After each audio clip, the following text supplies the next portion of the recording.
నేను స్కూల్ చదువుకునేటప్పుడు నాకు పాఠాలు చెప్పిన రామారావు మాస్టారు తన కూతురు పెళ్లి చేయడానికి డబ్బు చాలక చాలా కష్టపడుతున్నారని తెలిసింది.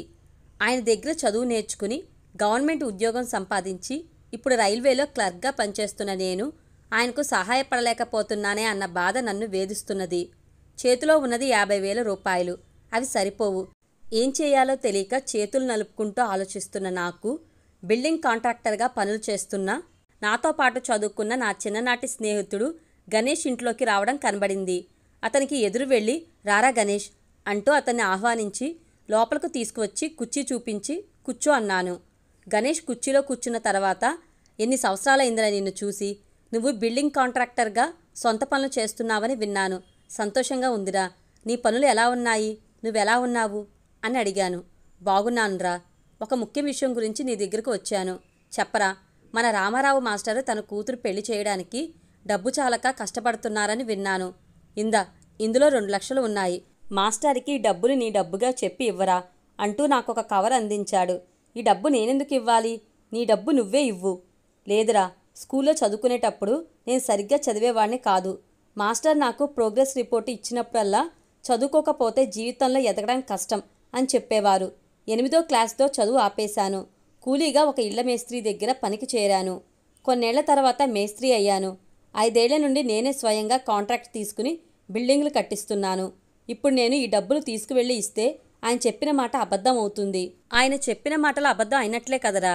చదువులేకపోయినా జీవితంలో ఎదగొచ్చు. దానికి డైరెక్ట్ ఉదాహరణ నువ్వే. నువ్వు చదువుకోకపోయినా బిల్డింగ్ కాంట్రాక్టర్ అయ్యి బాగా డబ్బు సంపాదిస్తున్నావు కదరా. ఇప్పుడు నువ్వు డబ్బులు తీసుకువెళ్ళి ఇస్తే ఆయన ఎంతో సంతోషిస్తారు అన్నాను. అలాగే బాధ కూడా పడతారు. ఎందుకంటే బాగా సంపాదించుకున్న వీడిని చూసి ఎన్నిసార్లు చదువులేకపోతే జీవితంలో ఎదగలేవు అని చెప్పాను అంటూ బాధపడతారు.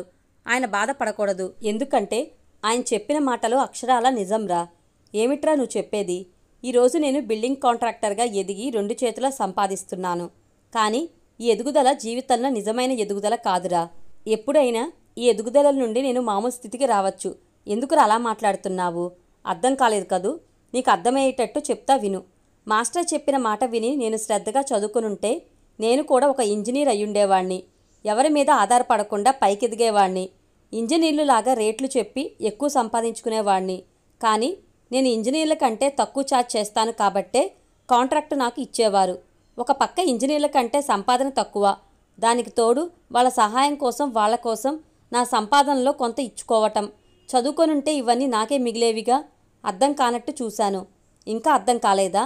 ఇంకా బాగా అర్థమయ్యేటట్టు చెప్తా విను. ప్రతి బిల్డింగు కాంట్రాక్ట్ ఒప్పుకున్నాక ఆ బిల్డింగు ప్లాన్కి చదువుకున్న ఒక ఆర్కిటెక్టును కలుస్తున్నాను. కొన్ని పెద్ద బిల్డింగులు కట్టేటప్పుడు చదువుకున్న సివిల్ ఇంజనీర్ని కలిసి బిల్డింగ్ కరెక్ట్గా కడుతున్నానా లేదా అని చూసి వెళ్ళమంటాను. కాంట్రాక్టుకు తీసుకున్న డబ్బుల్లో 40% వాళ్ళకి ఇస్తున్నాను. ఈ మధ్య చిన్న చిన్న కాంట్రాక్టులు ఇచ్చేవాళ్ళు కూడా నేరుగా సివిల్ ఇంజనీర్లను వెతుక్కుంటూ వెళ్తున్నారు. ఒకప్పుడు నేను స్వయంగా సంవత్సరానికి కనీసం 3 కాంట్రాక్టులైనా తెచ్చుకోగలిగాను. ఇప్పుడు కాంట్రాక్టులు తగ్గి సివిల్ ఇంజనీర్లు ఇచ్చే పనులు ఒప్పుకుంటున్నాను. ఒకప్పుడు అనుభవం ఉన్న మేస్త్రి అనే చూపుతో ఆర్కిటెక్టులు సివిల్ ఇంజనీర్లు పిలిచి పనులు ఇచ్చేవారు. ఇప్పుడు అవి కూడా తగ్గుతున్నాయి. మనం వెళ్ళి అడిగినా ఏదో ఒక నెపం చెప్పి కొత్త వాళ్ళను పెట్టుకుంటున్నారు. ఇప్పుడు నా సంపాదన తక్కువగానే ఉన్నది. ఏదో ఇంతకుముందు సంపాదించుకున్న డబ్బు దాచుకున్నాను కాబట్టి జీవితంలో గౌరవంగా బ్రతుకుతున్నాను. కానీ ఆ దాచుకున్న డబ్బు ఎన్ని రోజులకు వస్తుందో తెలియదు. అవి కరిగిపోయిన రోజు నేను మామూలు మేస్త్రినే. అందుకే ఇందాక ఆ మాట చెప్పాను. ఇందులో నా కృషి యొక్క తప్పేమీ లేదు. తప్పంతా నేను చదువుకోకపోవడమే. ఎంతో కష్టపడి ఒక బిల్డింగ్ కాంట్రాక్టర్ సంపాదించిన చదువుకున్న ఒక ఆర్కిటెక్ట్ దగ్గరకు తప్పక వెళ్ళాలి. కొన్నిసార్లు సివిల్ ఇంజనీరింగ్ చదువుకున్న వాళ్ళ దగ్గరకు వెళ్ళాలి. అంటే చదువు లేనిదే జీవితంలో ఎదగలేము అనేదే కదా నిజం. కాబట్టి మాస్టర్ చెప్పింది నిజం. ఆ రోజు నేను శ్రద్ధతో చదువుకునుంటే నేను ఒక సివిల్ ఇంజనీర్ అయ్యుండేవాణ్ణి. పెద్ద సివిల్ ఇంజనీర్గా ఎదిగేవాణ్ణి. పేరున్న సివిల్ ఇంజనీర్గా బ్రతికేవాణ్ణి. సివిల్ ఇంజనీర్గా చనిపోయేవాణ్ణి. ఎందుకురా అంత బాధపడతావు? చదువు లేని ఎంతోమంది వ్యక్తులు పెద్ద పెద్ద వ్యాపారస్తులుగా ఉంటూ చదువుకున్న వారికి ఉద్యోగాలు ఇస్తున్నారు కదా. నువ్వు ఇంకా కొంచెం కష్టపడితే ఆ అంతస్తుకు ఎదిగిపోతావు. ఆ తర్వాత నీ జీవితం గౌరవంగానే ఉంటుందిరా అన్నాను. స్నేహితుడిని కదా అని నువ్వు నాకు పాజిటివ్ మాటలు చెప్తున్నావు, కానీ అది నిజం కాదు. చదువు లేకపోయినా అదృష్టంతో పైకొచ్చిన వారి సంఖ్యా శాతం 1లలో ఉంది. దీనికి కష్టపడటం మాత్రమే చాలదు. అదృష్టం వరిస్తేనే అలాంటి వారు అవుతారు. అదే చదువుకున్న వారు కష్టపడి పనిచేస్తే ఇట్టే పైకెదిగిపోతారు.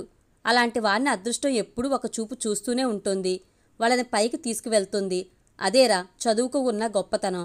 అందుకేరా ఆడ మగ అనే తేడా లేకుండా ప్రతి ఒక్కరూ తప్పక చదువుకోవాలి. చదువు ప్రతి ఒక్కరిని మేధావుల్ని చేస్తుంది. చదువుకోవడానికి నిర్వచనం ఎంత బాగా చెప్పావురా. ఇంతగా జీవితం గురించి ఆలోచించే నువ్వు చదువు లేకపోయినా మేధావిరా. చాలా తెలివిగలవాడివిరా.